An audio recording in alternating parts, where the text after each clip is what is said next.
महीना भाग्य और लाभ का, परिवार के साथ आनंद का।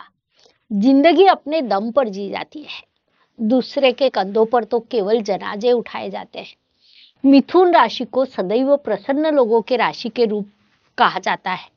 सदैव प्रसन्न रहना, साथ रहने वाले लोगों को प्रसन्नता से रखना, यह आपके राशि का प्राकृतिक गुणधर्म है। इसलिए सदैव हंसते मुस्कुराते रहना, छोटे बड़े हास्य विनोद करना, यह आपका स्थायी भाव है। आप कार्य अच्छा और शांति से करते हैं, लेकिन बातें अधिक करने के कारण कई बार आपका काम ध्यान में नहीं आता है। इस बात को मुख्य रूप से ध्यान में लीजिए। नमस्कार, मैं एस्ट्रो गुरुमा डॉक्टर ज्योति जोशी आप सभी ज्योतिष प्रेमियों का हार्दिक स्वागत करती हूँ। हम फरवरी 2024 महीने के राशि भविष्य को समझ रहे हैं।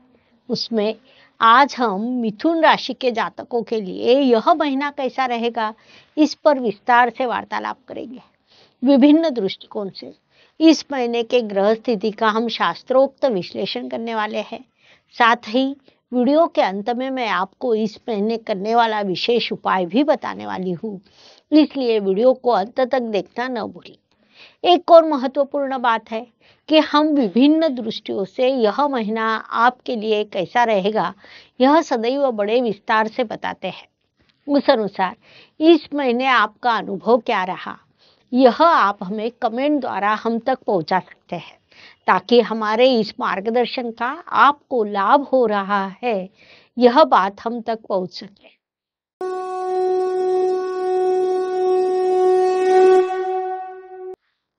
व्यक्तित्व की दृष्टि से विचार करें तो मिथुन जातकों के लिए इस महीने की शुरुआत बड़े संघर्ष की रहेगी। अर्थात महीने के पहले लगभग 20 दिन आपका संघर्ष करना पड़ेगा, लेकिन महीने का अंतिम सप्ताह आपके लिए भाग्य का रहेगा। अर्थात पहले परिश्रम करें और महीने के अंत में उसके फल प्राप्त करें। ऐसा मैं आपको इस ग्रह स्थिति से बता सकती हूँ। इस बात को मुख्य रूप से ध्यान में लेते हुए आप इस महीने के कामों की योजना बनाएं, यह सलाह आपको दी जाती है। धन परिवार वाणी की दृष्टि से विचार करें तो मिथुन जातकों के लिए यह महीना धन प्राप्ति का कहा जा सकता है। वैसे शुभ योग आपके लिए निर्माण होंगे। साथ ही परिवार में कोई शुभ कार्यक्रम होने की संभावना है। आपकी वाणी में मिठास निर्माण होगी, वाणी अधिक प्रगल्भ होगी, जिस कारण आप उचित दिशा में मार्गक्रमण करेंगे।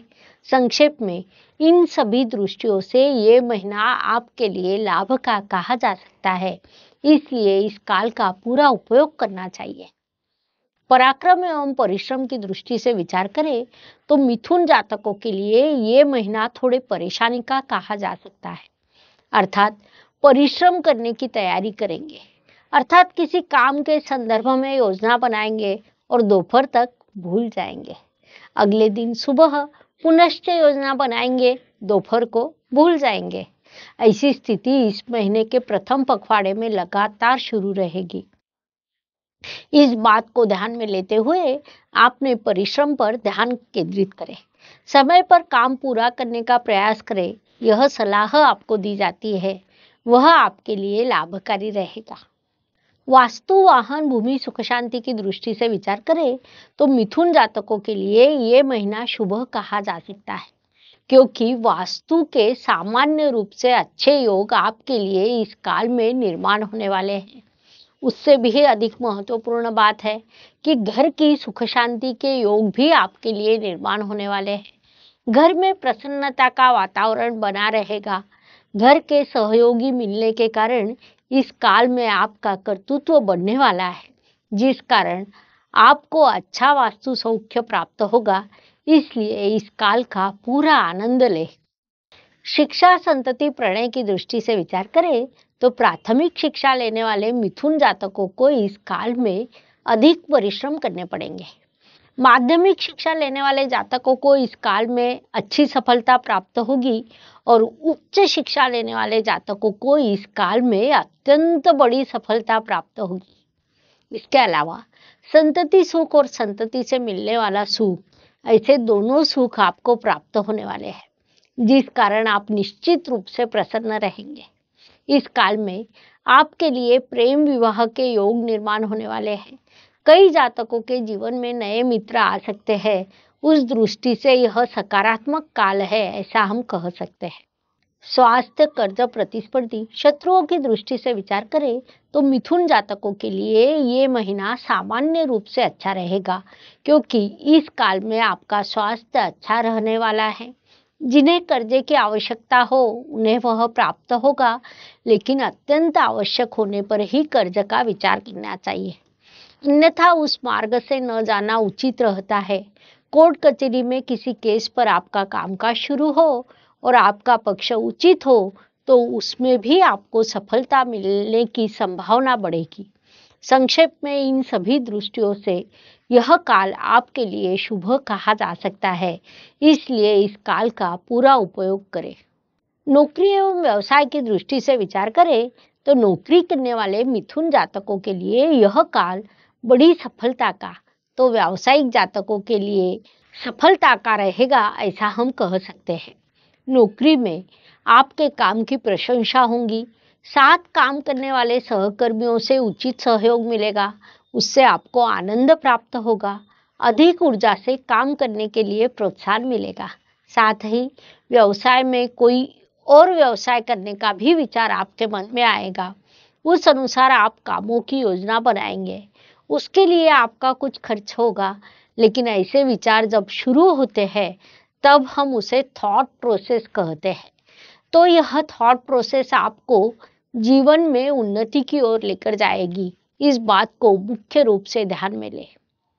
भाग्य एवं शुभ संकेत की दृष्टि से विचार करें तो मिथुन जातकों के लिए इस महीने कई शुभ संकेत निर्माण हुए हैं। उसमें मुख्य रूप से कहा जाए तो आपके भाग्य शनि देव स्वयं भाग्य स्थान में विराजमान है, जिसे हम अत्यंत बड़ा शुभ संकेत कह सकते हैं। इसके अलावा राहु ग्रह आपके कर्म स्थान में विराजमान है, उसे भी हम बड़ा शुभ संकेत कह सकते हैं, क्योंकि उपचय स्थान होने के कारण राहु को विशेष रूप से अच्छा लगता है। उससे भी बड़ा शुभ संकेत है कि गुरुदेव आपके लाभ स्थान में विराजमान है। ज्योतिष नियमों के अनुसार 11वां गुरु लाभकारी माना जाता है। कुल मिलाकर शनि, राहु और गुरु, इन तीनों ग्रहों से आपको सहयोग मिलेगा, इसलिए इस काल का सदुपयोग करें। कर्म की दृष्टि से विचार करें तो जैसा मैंने अभी कहा कि आपके कर्म स्थान में राहु ग्रह विराजमान है, आपके कर्मेश गुरुदेव लाभ स्थान में विराजमान है, जिस कारण इस काल में आप योजना के अनुसार अच्छा कार्य करेंगे, उससे गुरुदेव आपको उचित लाभ प्रदान करेंगे।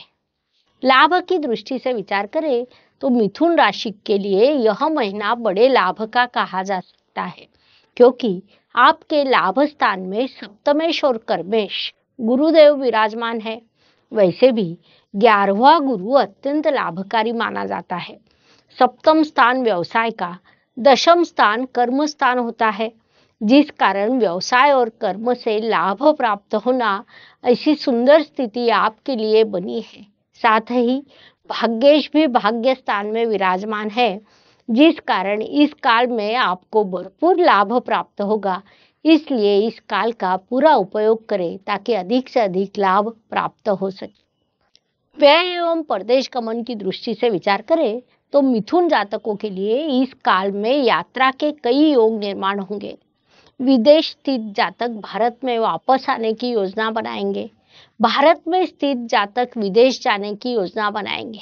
साथ ही इस काल में आपके कई खर्च भी होने वाले हैं। विशेष रूप से यात्रा पर खर्च होगा, हॉस्पिटल पर बड़ा खर्च होते हुए दिखाई दे रहा है, इसलिए वैसी मानसिकता पहले से बना ले, यह सलाह दी जाती है। जीवन सुख दुख और उतार चढ़ाव से भरा होता है। कोई भी व्यक्ति संपूर्ण सुखी या संपूर्ण दुखी नहीं होता। उस अनुसार हर दिन सभी के लिए समान हो नहीं सकता। महीने के कुछ दिन सुख, समाधान, सफलता लेकर आते हैं, तो कुछ दिन संघर्ष, कठिनाइयां और तनाव से भरे हैं। इस दृष्टि से मिथुन जातकों के लिए 11, 19 और 28 यह दिन सुखदायक शुभ रहेंगे। 8, 17, 26 यह दिन अशुभ एवं तनावपूर्ण रहेंगे। इन दिनों में आप कठिनाइयों, बाधाओं और समस्याओं का अनुभव करेंगे, तो यह मानसिकता बना ले और आगे बढ़े। उपायों की दृष्टि से विचार करें तो ज्योतिष में अत्यंत छोटे छोटे और बड़ा परिणाम करने वाले उपाय बताए गए हैं। अशुभ चीजों की अशुभता कम करने का, शुभ चीजों की शुभता बढ़ाने का उनमें सामर्थ्य होता है। उस अनुसार उपायों का विचार करें तो मिथुन राशि के लिए उपाय सूचित किया जाता है कि आप भगवान विष्णु का ध्यान करें। जिन जातकों की मूल कुंडली में बुध ग्रह कमजोर है, उन्होंने यह उपाय अवश्य करना चाहिए। साथ ही बुधवार के दिन गणपति के मंदिर में जाकर लड्डुओं का भोग चढ़ाना शुभ होता है।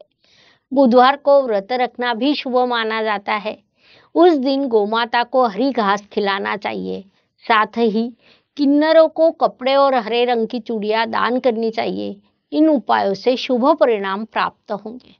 इस प्रकार फरवरी 2024 मेष से लेकर मीन तक हर राशि के लिए कैसा रहेगा, यह समझाने के लिए हमने 12 वीडियो आपके इस चैनल पर अपलोड किए हैं।